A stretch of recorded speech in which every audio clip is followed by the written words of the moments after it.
What is going on, guys? My name is Vinny Vega, and I have a confession to make. I mean, I've done a lot of pretty raunchy shit when it comes to video games, and I gotta say, I'm kind of a dick. Just a little bit. This is especially true when it comes to playing with randoms, not just enemy players.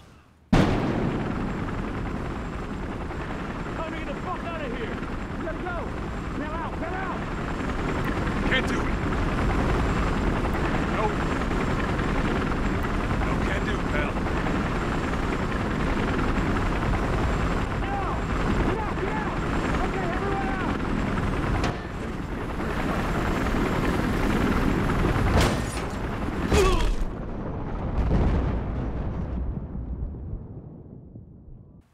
out! Don't worry, guys. I'm currently going to meetings. You know, I got a sponsor, all that stuff. He says, listen, Vinny, whenever you feel the need to pick up an RPG or throw C4 at somebody, call me up. I'll take care of you. And, you know, it's been going pretty good. It is an addiction, and I'm fighting through it. But, you know, I gotta blow shit up sometimes, and that's just how it goes. And the RPG in the trunk is, it kind of pushed me over the edge and put me right back on the wagon, to say the least. Now, I'm 28 years old, and I always thought that as I got older, I'd become less of a dick, and, you know, maybe I'll just play straight the objective, not do shit like this as much. But, nope, it's not happening anytime soon. And it is way too easy to obtain the RPG in the trunk. All you literally have to do is play Hotwire, drive around in the sedans, coupe, until you get enough points to unlock the items for the trunk unlocks. Have 42,400 for each the coupe and the sedan. That's what, 84,800 bucks in in-game cash. Not to mention how much money you earn while you're playing Hotwire, whether you're blowing up objective cars or driving around in one. It's too easy, way too easy. I know that you know that I know this is a very cheap tactic. It's just inevitable that the Hotwire will eventually turn into the Wild Wild West, where whoever can fire their RPG the fastest is the victor. No longer will there be car chases where you're shooting at each other with grenade launchers and machine guns. But at the same token, did you not expect this to happen? Is it overpowered? Probably, maybe. But it is part of the game, and for now it's here to stay. It does kind of leave you scratching your head like, what were the guys at Visceral actually thinking with this? It's like, I know they took out the option to have a rocket launcher for the mechanic class. Who came up with the idea with the RPG in the trunk? I mean, for real. Hey guys, I got an idea. Since we don't have rocket launchers for the mechanic class, maybe we should just put it in the trunk of the car. Yeah, that sounds like an awesome idea. Let's do it.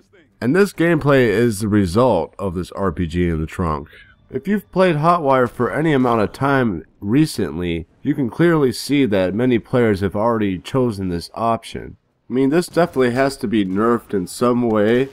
I mean, at the very least, the way it spawns, it has to be nerfed. Because as soon as you get in the car right from the get-go, you have the option to pull out that RPG out of your trunk.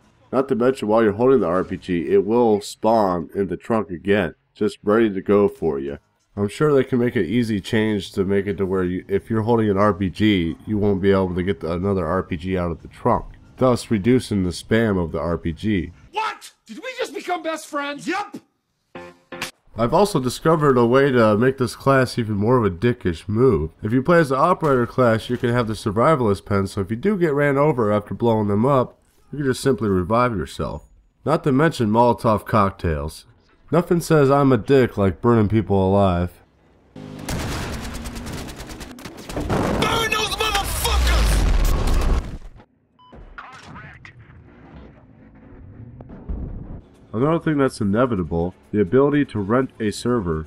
Now, anybody who's played Battlefield long enough knows those servers where you see the description that's just ridiculous. People banning certain weapons or explosives or tactics just to supposedly make their servers a lot more cleaner, or whatever you want to call it. I usually use that as an excuse to use whatever they're banning from their server. I mean, if you pay 60 bucks for a game, you expect to use anything you want in the game, and that's just how I feel about it.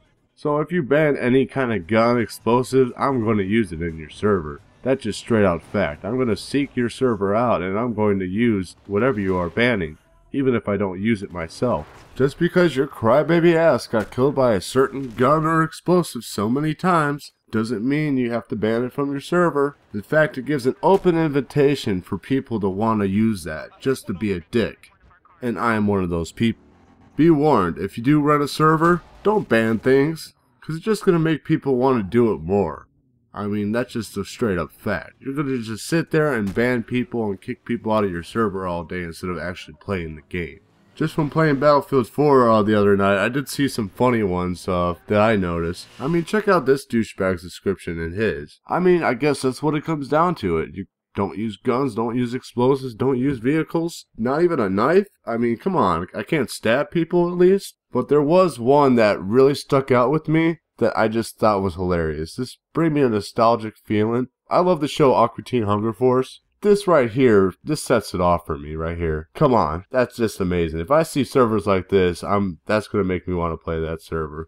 All I know is ball and good and rape. So, just a little tip for you guys. If you do anything pop culture like in your server description, chances are people are gonna want to play on it. Hope you guys have a badass day today. May the Dick Force be with you. Don't forget to rate this video, and I'll see you on the next one.